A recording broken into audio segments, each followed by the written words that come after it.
हरे कृष्णा। तो आ रही है कार्तिक कृष्ण पक्ष की अष्टमी, जिसे होली अष्टमी भी बोलते हैं। आप सभी को होली अष्टमी की हार्दिक हार्दिक शुभकामनाएं। तो आज की इस वीडियो में हम होली अष्टमी की व्रत कथा का श्रवण करेंगे। उससे पहले यदि आपने मेरे चैनल पर मानिक उपदेश को सब्सक्राइब नहीं किया तो जल्दी से कर लीजिए और बेल नोटिफिकेशन को ऑन कर लीजिए, ताकि मेरी आने वाली सारी वीडियोस आप तक आसानी से पहुंच जाएं। तो अभी हम शुरू करते हैं होली अष्टमी की व्रत कथा। तो एक बार की बात है कि एक साहूकार के 7 पुत्र थे और एक पुत्री थी। और जो पुत्री थी वो दिवाली के त्योहार के पास अपने मायके में रहने के लिए आई हुई थी। तो क्या होता है कि दिवाली का त्योहार आ रहा होता है और साहूकार की सातों बहुएं खेत में जाती हैं मिट्टी खोद कर लाने के लिए, जिससे वो घर की लिपाई कर लें। और जो साहूकार की बेटी होती है वो भी अपनी भाभीियों के साथ खेत में चली जाती है। तो क्या होता है कि वहां पर जब वो मिट्टी खोद रहे होते हैं तो जो साहूकार की बेटी होती है ना, उसके फाफड़े से ना एक साऊ एक तरह का जो जानवर है, और उसके ना बच्चे रह रहे होते हैं उस मिट्टी के एक खुड्डे से में। तो जब वो फाफड़े से मिट्टी खोद रही होती है उसकी साहूकार की बेटी, उसके फाफड़े से ना साऊ के ना सारे बच्चे मर जाते हैं। तो जो साऊ होती है वो बड़ी गुस्सा हो जाती है और वो उसको श्राप देने लगती है कि मैं तेरी कोख बांध दूंगी। तो वो जो साहूकार की बेटी थी वो रोने लगती है और रोते रोते उन भाभीियों को कहती है कि मेरी जगह पे आप अपनी कोख बंधवा लो। वो एक एक करके अपनी सारी भाभीियों से बोलती है कि मेरी जगह पे आप अपनी कोख बंधवा लो। तो सारी भाभीियां मना कर देती है, पर लेकिन जो सबसे छोटी वाली भाभी होती है वो मान जाती है। वो कहती है कि बहन तेरी जगह पे मैं अपनी कोख बंधवा लेती हूँ। तो ऐसा ही होता है। फिर वो जो साऊ होती है वो उसकी सबसे छोटी भाभी की कोख बांध देती है। तो क्या होता है कि जो उसकी सबसे छोटी भाभी भाभी होती है जिसकी कोख बांध देती है साऊ, वो उसके जब भी कोई पुत्र होता वो 7 दिन के बाद मर जाता। ऐसे करते करते उसे 7 पुत्र हुए और सातों के सातों पुत्र मर गए। तो वो बड़ी दुखी रहने लगी। तो एक बार फिर वो पंडित जी को बुलाया उसने घर पे, और पंडित जी को बोला कि ऐसे ऐसे मेरी सारी संतानें मर जाती हैं, तो इसका आप मुझे उपाय बताओ। तो फिर वो पंडित जी उसको बोलते हैं कि तुम एक सुरभि गाय की ना सेवा करो, उससे तुम्हें संतान सुख का फल मिलेगा। तो वो छोटी बहू क्या करती है कि वो एक सुरभि गाय की होती है जो उनके घर के पास से होती है, वो थोड़ी बीमार होती है गाय। तो वो क्या करती है, सबसे छोटी बहू वो जो सुरभि गाय बीमार होती है ना उसकी सेवा करना शुरू कर देती है। वो सुबह जल्दी उठती, ब्रह्म मुहूर्त में स्नान वगैरह करने के बाद उसकी जाके उसका सारा गोबर वगैरह होता है उसको साफ करती, उसके लिए चारा डालती और उसको साफ पानी पीने को देती। ऐसे सेवा करते करते, सुरभि गाय की सेवा करते करते 1 साल बीत गया। तो जो सुरभि गाय थी वो उसकी सेहत भी अच्छी होगी, वो स्वस्थ होगी, तो वो बड़ी प्रसन्न होगी। तो उसने एक दिन साहूकार की छोटी बहू को बोला कि तू मेरी इतनी सेवा करती है, तो बता तेरे को क्या चाहिए। तो फिर वो छोटी बहू बोलती है सुरभि गाय को कि मैं आपकी जो सहेली है ना साऊ, उससे ना मेरी कोख बांधी है, मैं चाहती हूँ कि आप उसको बोलो कि मेरी कोख खोल दे, जिससे मेरे संतान होती है ना वो मर जाती है वो बच जाए। तो वो कहती है ठीक है मैं प्रयास करूंगी, वो मेरी सहेली है तो मेरे साथ चल, मैं उसको बोलती हूँ वो तेरी कोख खोल देगी।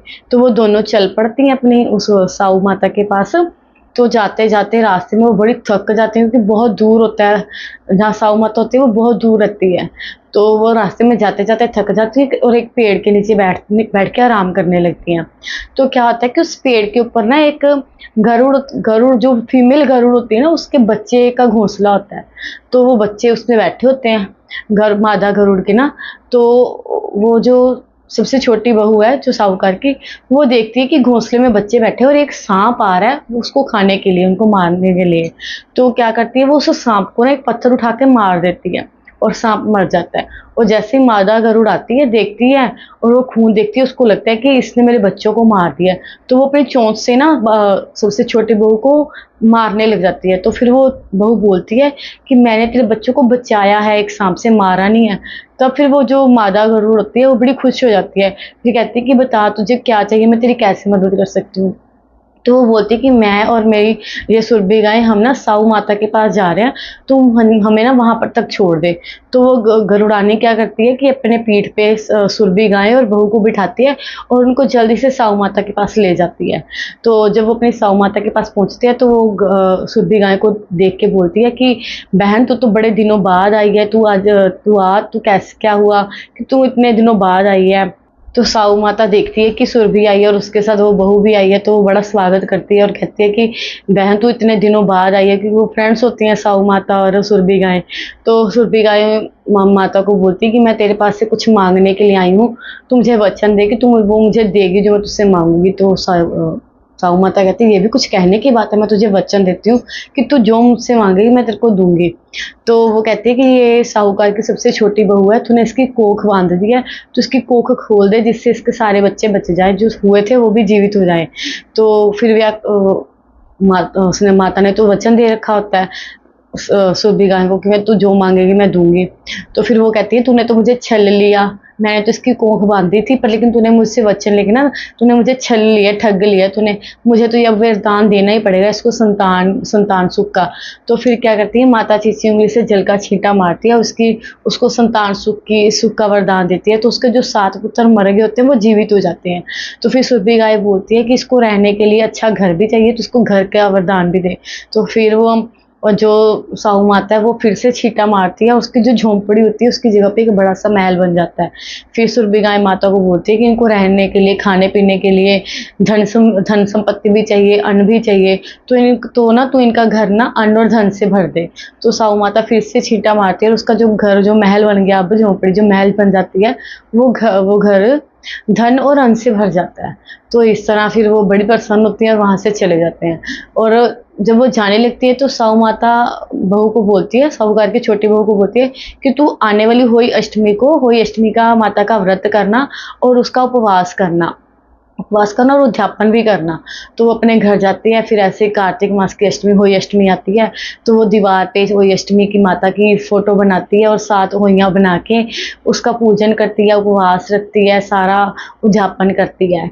तो फिर क्या होता है वो वहां से चले जाते हैं और जब वो अपने घर जाती है तो वो देखती है कि उसके 7 पुत्र जीवित होते हैं। जो पालने में खेला था वो पालने में होता है, जो स्कूल गया होता है वो स्कूल से आ गया होता है, जो खेल रहे होते हैं बच्चे वो खेल रहे होते हैं।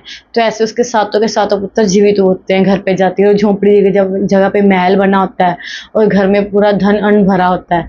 तो वो बड़ी खुश होती है। और फिर जब होली अष्टमी आती है, कार्तिक मास की अष्टमी आती है, तो वो एक दीवार के ऊपर होली माता का चित्र बनाती है, फिर उपवास रखती है, उस माता की पूजा करती है और व्रत का उद्यापन करती है। तो क्या होता है उस बहू की जो सास होती है ना, उसके घर से थोड़ा सा दूर रहती होती है और वो ना अपनी नौकरानी को ना एक थाली में मिठाई डाल के देती है और बोलती है कि मेरी सबसे छोटी बहू को जाके दिया। और वो जो नौकरानी है जब वो मिठाई देने के लिए उस बहू के घर जाती है तो वो देखती है उसकी झोंपड़ी की जगह पे इतना बड़ा महल बन गया और घर में सब कुछ है, धन संपत्ति है, बिल्कुल समृद्ध घर है। तो वो आके वो अपनी मालकिन को बताती है, उस बहू की सास को, कि उसके घर तो बहुत बड़ा हो गया और वो अपने होली अष्टमी का व्रत करके उसका उपवास कर रही है और उद्यापन कर रही है व्रत का, वो देखती है। तो फिर वो कहती है नहीं तू झूठ बोल रही हो। वो कहती है नहीं आप मेरा यकीन करो, ऐसा ही है, आप मेरे साथ चलो।